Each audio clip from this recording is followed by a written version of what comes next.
Adriene, welcome to the Hidden Why podcast. Great to have you here today. Thank you so much for having me. It's a pleasure to be here. Over there in Houston, Texas.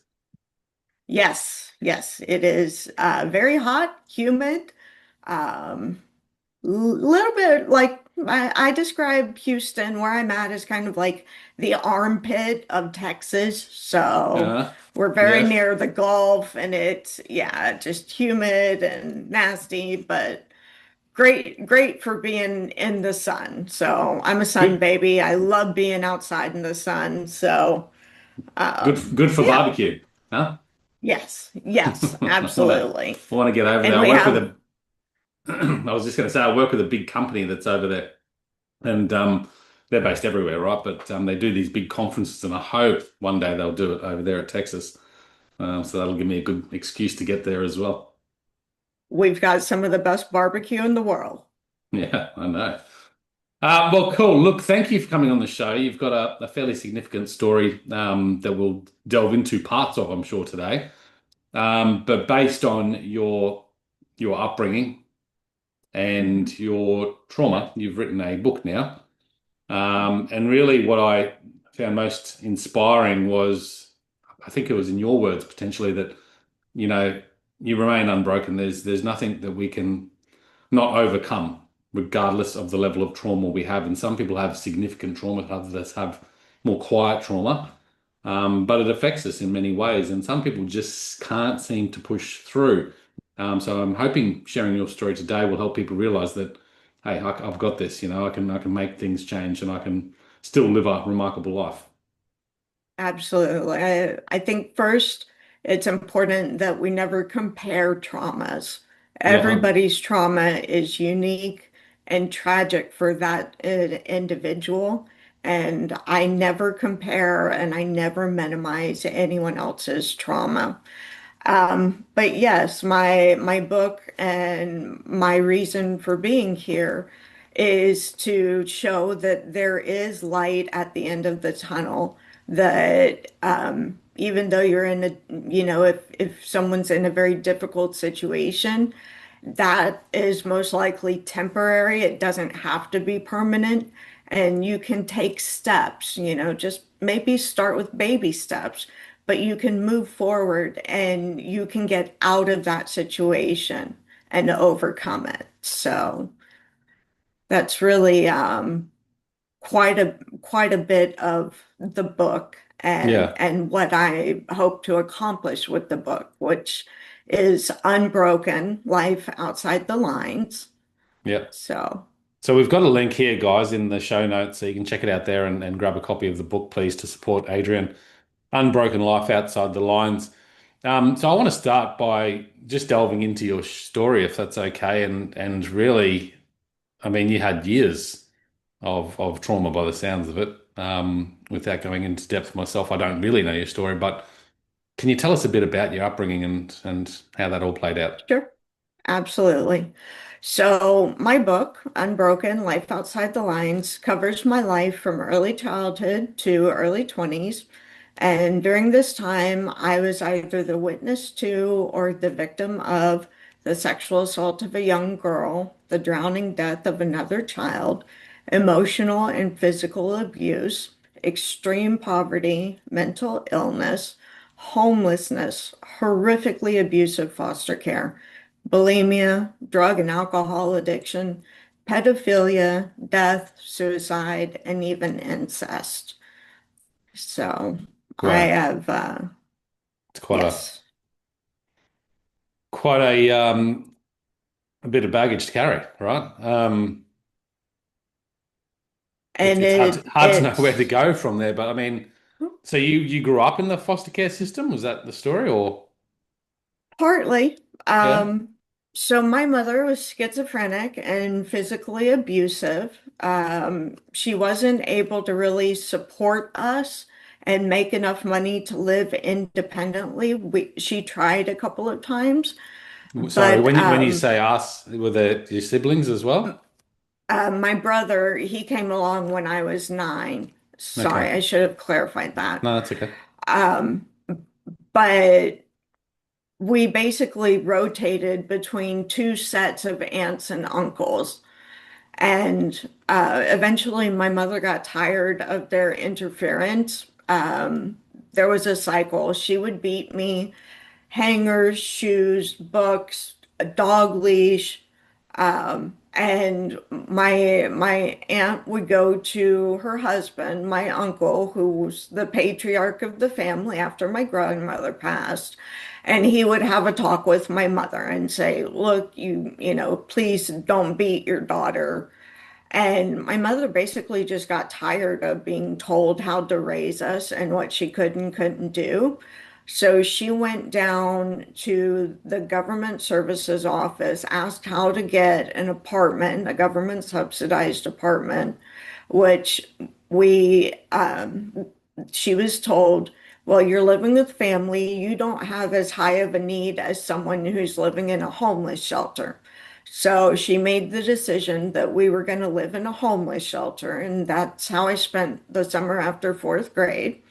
And we did end up getting an apartment in the ghetto. I mean, if you Google the apartment complex, it was Haverstock Hill, you'll see that there are murders and drug deals. And basically, if you mind your own business, you'll be fine. And I am so sorry, but I have completely lost track of the question. No, that's okay.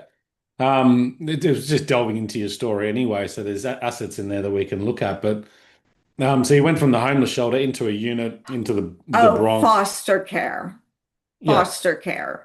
Excuse me. So, um, my mother actually became infatuated with a man in Alcatraz prison in San Francisco.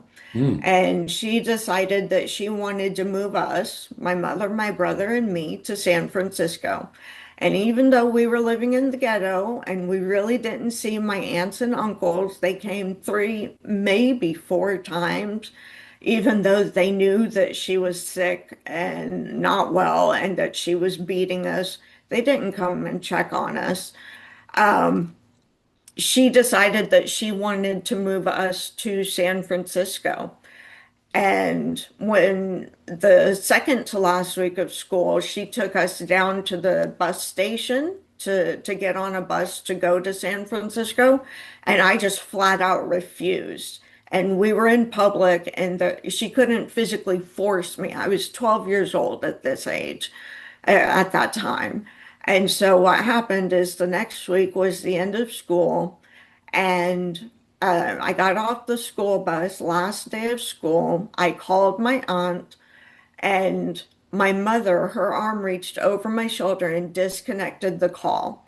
And my mother then proceeded to take me back into the very back of the apartment in her closet and beat me. She started out with the belt.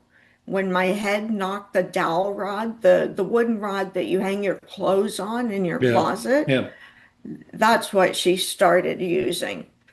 And this time when she took me to the bus station, I did get on the bus, but I ran away. When we got to San Francisco, she called the homeless shelter that she was planning on us staying at, and they were closed for renovations. So we were sleeping on the bus benches in the bus station, in the Mm. bus terminal.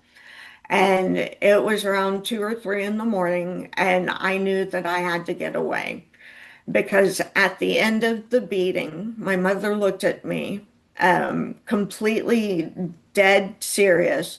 She said, "If you get your brother taken away from me, I will kill you." Mm. And I looked at her and I said, "Would you really kill your own daughter?"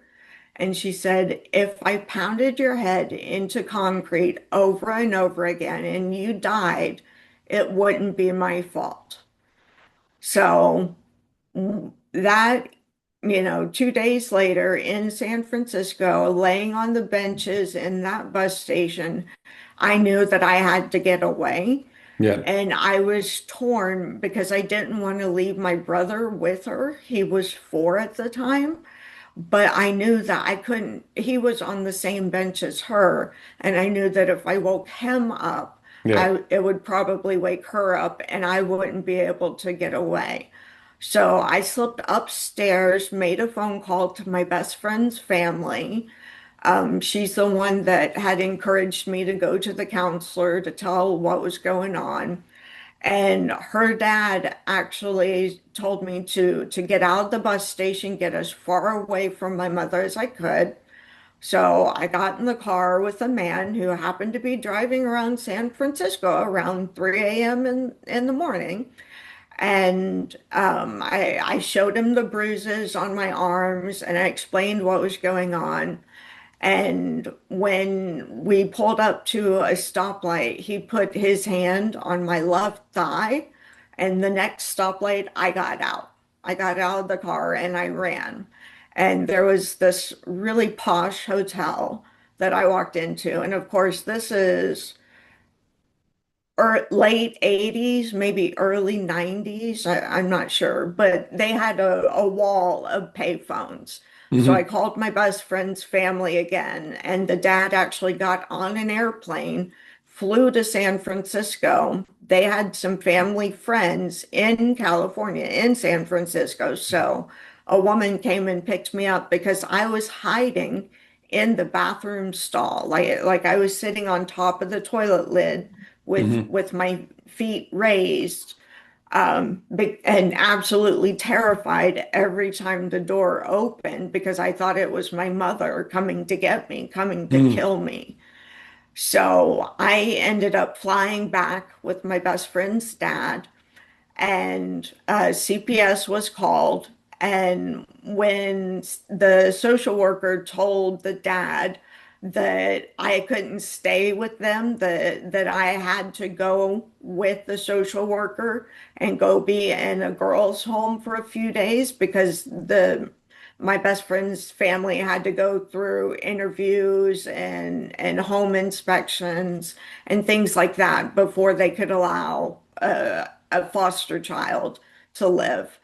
Um, and the police back in San Francisco, the police woke my mother up and said, "Ma'am, you can't sleep on these benches." And they realized that she had nowhere to go. And Dave, my brother, was taken into custody, and by the end of that week, he was flown back to Houston. So we were placed in a foster home that my best friend's family knew from church. They were nice and wonderful. We only stayed there like a month or two. Hmm. And then we went and lived with my best friend's family. And my mother relinquished rights with the expectation that that family was going to adopt both my brother and me and raise the two of us. Yeah. Now, that didn't work out. They kept my brother and they got rid of me because they were very upper middle class, like more upper than middle. And I didn't know how to behave in that environment. You know, Right. my entire life, I had shared a mattress with Yeah. somebody. You know, in the government apartment, I shared a mattress with my brother. In previous apartments, I had shared the mattress with my mother, my brother, and me. Before that, it was my grandmother, mother, Hmm. and me. Hmm. So, you know, I'm coming from that. And they have a guest room, an entire room decorated and furnished for in case somebody decided that they wanted to spend the night, Hmm. like just on the off chance. That like blew my mind that you would have an entire room just on the I off chance guess. that someone might want to stay. Yeah. Right. So And you're I about was, 13 years old at that stage.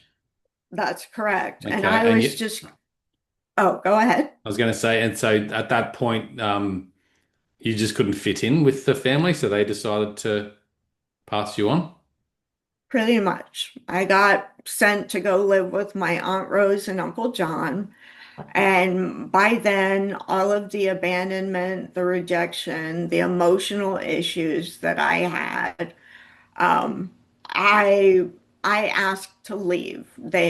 My aunt and uncle had a toddler who was a holy nightmare. He would hit me repeatedly and they wouldn't punish him. And I know that seems so trivial, but I thought that I would be going to another foster home like the one that my brother and I had originally Yeah. stayed in. Hmm. Very nice, very clean, good people. And I ended up living with a woman who I refuse to name her.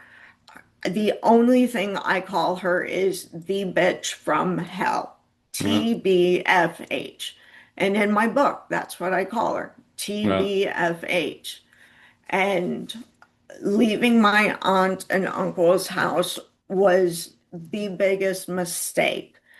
And yeah, So that's how I ended up in foster care. you made that choice to leave your aunt and uncle's place at the Correct. age of 13, right? So tell us, I mean, that's a lot to go through as a child.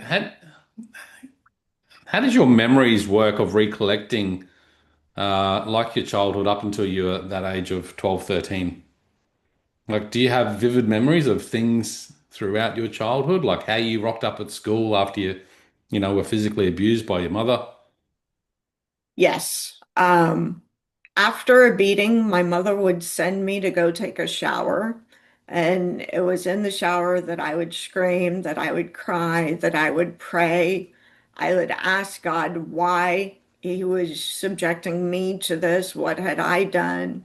Why couldn't I have a normal mother?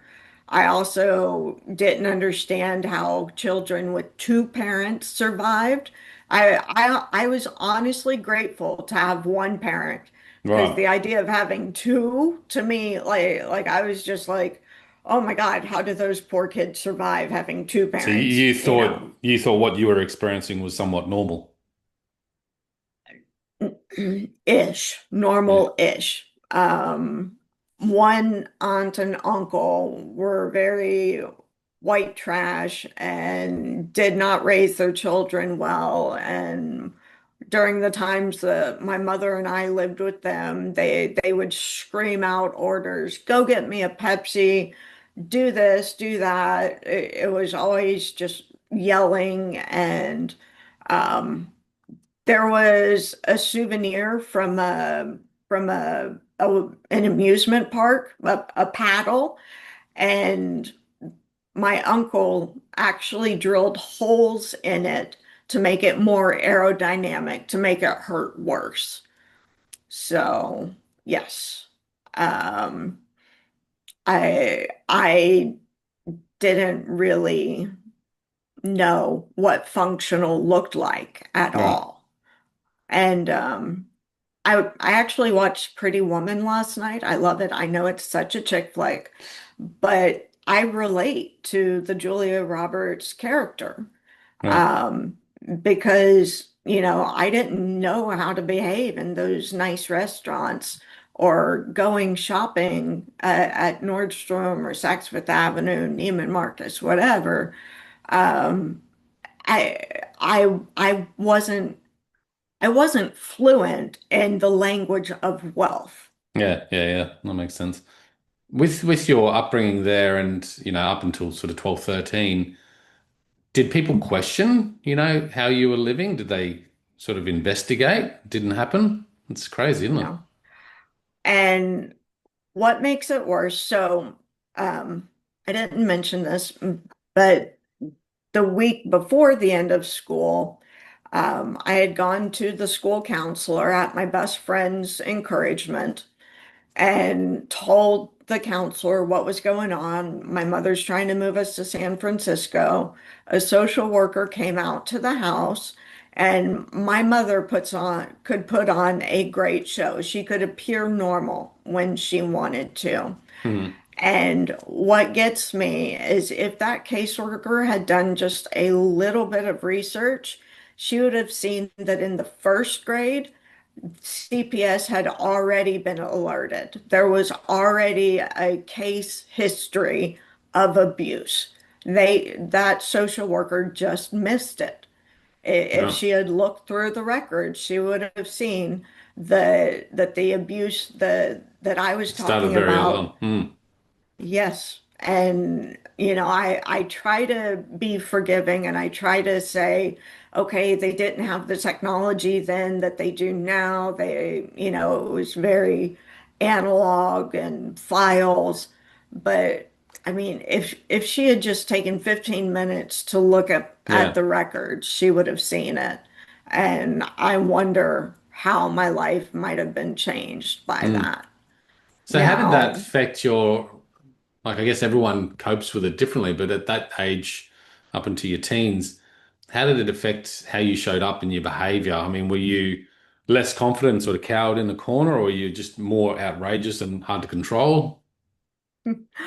so education was my environment Mm. where I knew what was expected of me and I excelled, I thrived, and Okay. it's where I got my validation. And um, at the end of sixth grade, they picked one student for each subject by grade level. So sixth, seventh, and eighth grade, and all the subjects, English, math, social studies, science, yada, yada, yada. Um, my best friend's family came and picked my mother, brother, and me up to take me to the award ceremony. And I was selected 3 times as Oh, student of the year for yeah. 3 different subjects.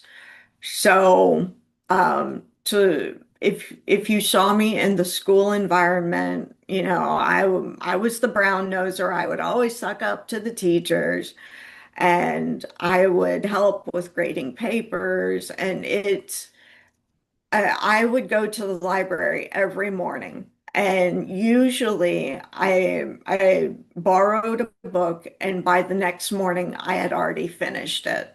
I would stay up and I would read it by lamplight. There was a lamp right outside our apartment building. Yeah. Um, if it was a really long book, it might have taken me 2 days. Mm. But and my mother, for all of her craziness and all of the crazy things she did and said, she stopped me one time and just looked me dead in the eyes and said, Adrienne, school is your way out of this life. Getting A's will get you out of this life. And she was It's absolutely pretty right. powerful. Mm. Yes. So Yes. obviously, I mean, a fairly severe lack of love in your upbringing, and I still actually gave was you. diagnosed. Oh, Mm. I'm sorry. You're right. I was actually diagnosed with early onset attachment disorder. Hmm. So I don't form attachments to people the way that others do. Right. And I mean, I lost my grandmother at 7. I There was no stability in my life. Mm. And, I in fact, I include, so when I went into CPS at 13, they did a psychological evaluation on me, and Yeah. I include it at the back of my book. At the back of Unbroken, Life Outside the Lines, I include the psychiatric evaluation and the abuse diagram, where there's this like paper doll drawn on, drawn on paper doll, and they marked all the bruises and scratches and everything from the last beating. So they're both included in the book. Yeah. Man. So fast forward, a lot more stories I'm sure we could delve into in that time, which I know you share in the book. Mid 20s, what was the breaking point for you? Oh God. So in college, I got addicted to cocaine. I Uh-huh. loved cocaine. Uh-huh. And I did a lot of cocaine in a very short 5-month time span. And Did you have other drugs and alcohol as well, or was cocaine the sort of thing? cocaine was primary, and when I was doing cocaine, I didn't need to drink because it didn't really do anything. So, um, but I loved it, and I recognized that if I did not change, I was going to ruin my life. So, in the 11th grade, I received a congressional scholarship to do a 1-year foreign exchange to Germany. It's like an ambassadorship type program. Um, and in college, I went back to my host family and I attended University of Hamburg. I say attended, I use that term very loosely. I occasionally showed up to class. Like it wasn't a formal foreign exchange Mm. program like what I did in the 11th grade. Um, but I took myself out of that situation. I knew no one in Germany who did cocaine, and so I got off of that, but I substituted alcohol. Mm. So I graduated college with an international business degree, so I knew a little bit about accounting and finance and marketing and communications, but I couldn't do anything. I had no skills. I didn't have a degree in finance or accounting. I I was just a little, I was just like a blurb. And I graduated August 2001, and then 9/11 happened, Yeah. and there were zero international jobs available. Mm. So my drinking just got more and more out of control. And I went through men the way that other women go through clothes. Hmm. So I was very exploitive. I'm not sure. Yeah. I used men to pay for my life, to keep a roof over my head, and I would trade up. I would leave one to go for the next better one, and that's something that I'm deeply ashamed of, but it's true. And Mm. my alcoholism was just raging, raging.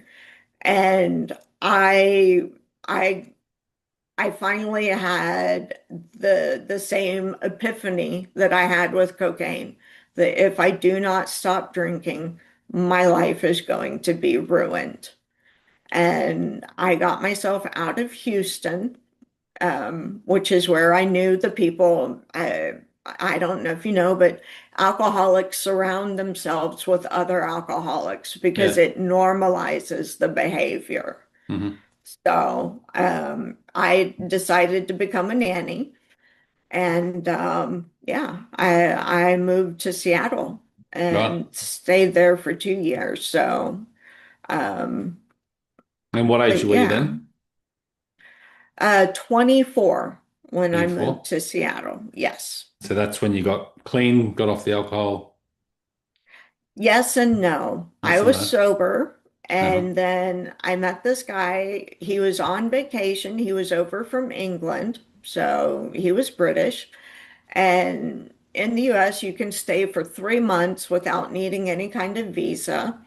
And I met him at the end of his second month. So we spent 4 weeks just, on dates and getting to know each other.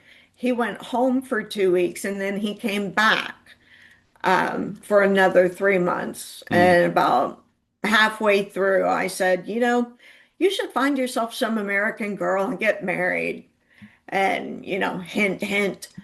And he's like, well, so do you wanna? And that was my marriage proposal. Yeah. So, do you wanna? And I said yes, thinking that, okay, we're getting married for a green card just so that we can keep dating to see. And we were giving a wedding present when we got married. The weekend we got married, we conceived. I got pregnant Okay. with our daughter the weekend Okay. we got married. So, Yeah. to be clear, I was not knocked up. That's not why we got married. It was for a green card. Yeah. The pregnancy, complete and total surprise. I didn't even think I could have kids because for the past years, I had never used birth control and never even had a pregnancy scare. Mm. So, Right. and Wow. it was having my daughter, and it wasn't immediate. My attachment disorder, I didn't bond with her immediately. She was born in August, and it wasn't until November 8th I woke up hungover on the bathroom floor mat, and I had been telling her dad and his parents were over from England. I had been saying, just take her with you guys. I can't raise her. I can't do this. I'm not capable of it. And on November 8th, I made the decision that I was capable, that I would do whatever it took to raise her and to give her a childhood that I didn't have.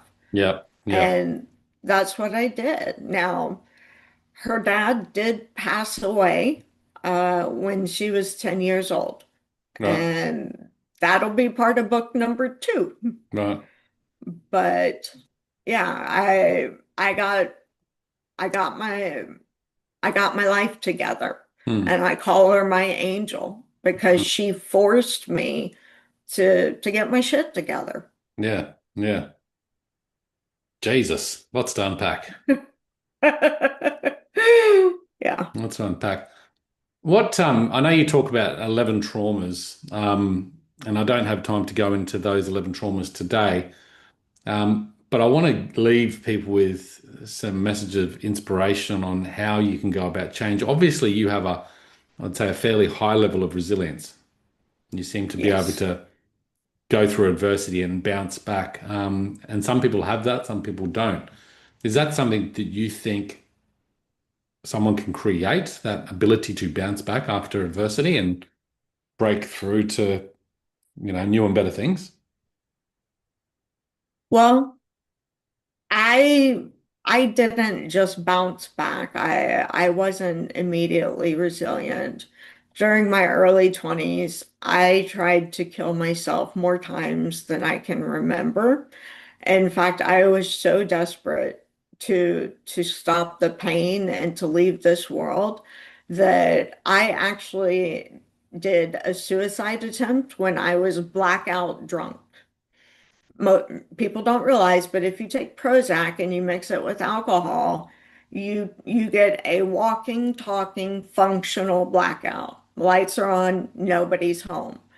And I was so desperate to just stop the pain. Just I was so hurt. I was so damaged that in my desperation, in a drunken blackout stupor, I downed a bottle of pills. And I woke up the next morning in a hospital bed in a gown, and my aunt's in the doorway, and I'm like, what happened? Why am I here? And she said, Adrienne, you tried to kill yourself. You overdosed on pills. I was like, no, I didn't. I swear I didn't take any pills. I swear I didn't. And she said, yes, you did. They did a toxicology report on you. And later on, when I got back in my car, people don't realize it, but your body intervenes to like there's some sort of internal survival mechanism that kicks Mm, in. So I had regurgitated the pills, and there was the residue on the dashboard of my car. And that's when I realized that yes, I had tried to kill myself while I was in a blackout stupor. That's how low I was. mm. So yeah. And the resilience, it's taken years and lots of very small steps. Yeah. Um, I asked for my CPS case files, so Children's Protective Services. Yeah. I asked for my file when I was 20 years old, and I got this giant letterbox with these two giant stacks of paper, basically everything that had ever been written about me, my psychological evaluations, my monthly reports, the evil foster mother, all of it. And it took me over 3 decades before I could actually go through it. And that's actually how the book started. Right. I was so angry at the foster mother at TBFH that I sent emails to lawyers, judges, anybody in CPS that I could get their email address, and I just kept getting told there's nothing you can do. It's too late. No, the statute of limitations. And the only recourse that I really had was to write about it. And I had been told my entire life, so I'm an expert. I went to 13 different schools growing up. I'm an expert at meeting new people and being very social and keeping the conversation always about the other person, never about Mm, me. mhm. And the few times that I did actually open up, I would always hear, you should write a book. You should Yeah, write a book. yeah.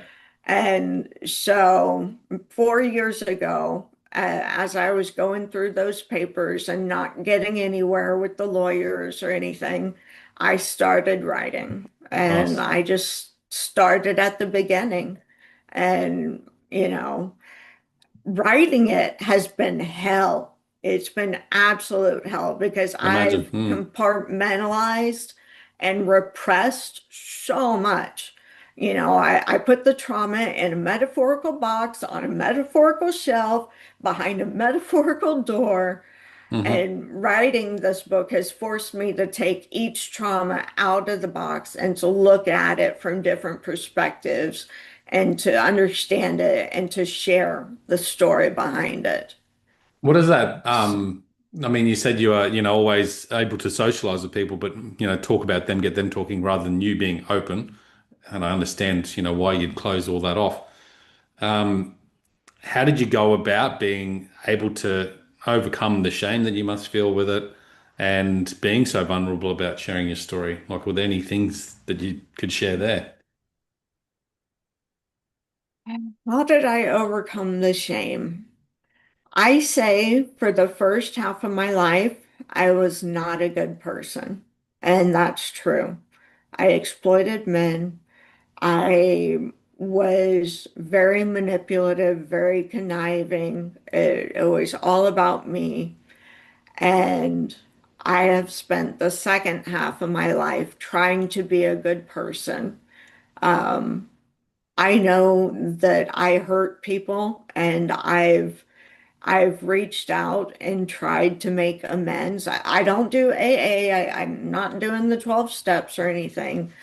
Um, but there are people that I owed an apology, and so I went through that, and yeah, and the shame, it's still with me, and I'm terrified with this book coming out that people are going to judge me, and I know they are. And I've actually just asked my husband, our plan is I'm not going to read any reviews. He will read all the reviews and he will only read the good ones to me. Filter out The the bad ones that ones, are necessary. yes. Probably a good Yes, idea. he's my filter. Yeah. Um, I think, sharing your story so authentically and so openly.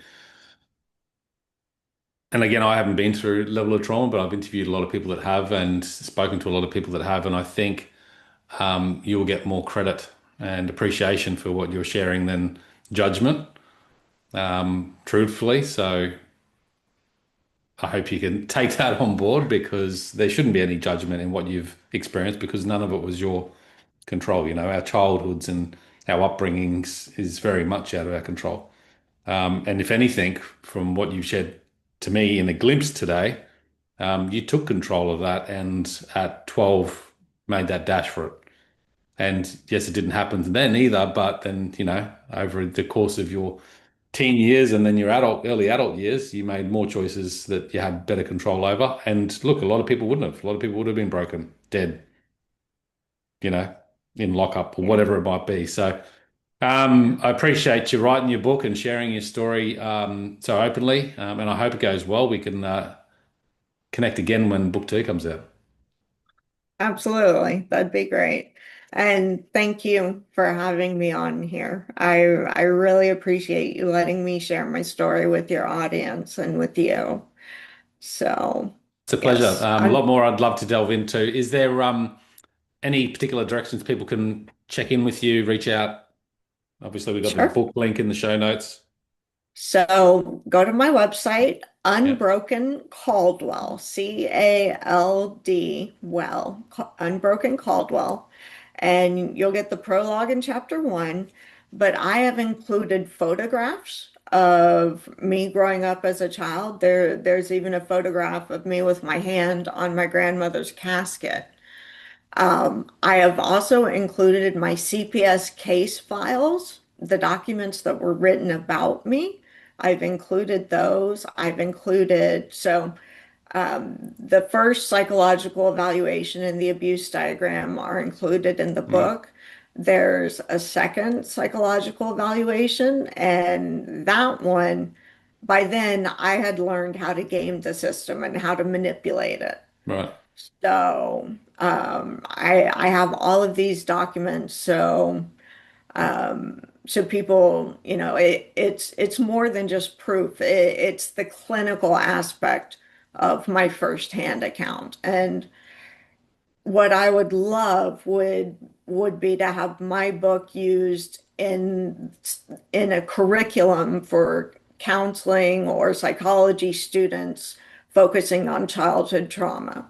Mm. So that's actually my secondary target audience. Right. I'd love for it to be used because I do have, I know trauma memoirs. I'm not the first one with a trauma memoir. It's not unique. But having those clinical case files, having that Yeah. professional viewpoint on it to go alongside that firsthand account. Yeah. Um, Makes sense. I hope it goes somewhere. Makes So sense. I'm sure it will, Adrian. So thank you again for coming on and being so open. it's been truly a pleasure. Thank you for having me. Guys, you can check it out at thehiddenwhite.com with all the show notes and the links there as well. Until next time, peace, passion, and purpose. See you soon.